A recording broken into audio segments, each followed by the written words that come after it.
Hi everybody, Estella Carr here with Dobeck Real Estate, talking to you today about renovations that actually pay off according to the experts. You might be tempted to go big for some of your first renovations. Get that pool you've always wanted, add an extra room, or even install some useful green features to lessen your carbon footprint. But the experts at Forbes warn us against large and costly renovations when return on investment is top of mind. Instead, they suggest adding or upgrading features that have mass appeal that will increase your property's value in the future.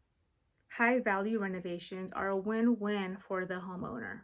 Not only do you get the benefit of using upgraded home features, but you also get that bonus of an increased home price when it comes to sell your home.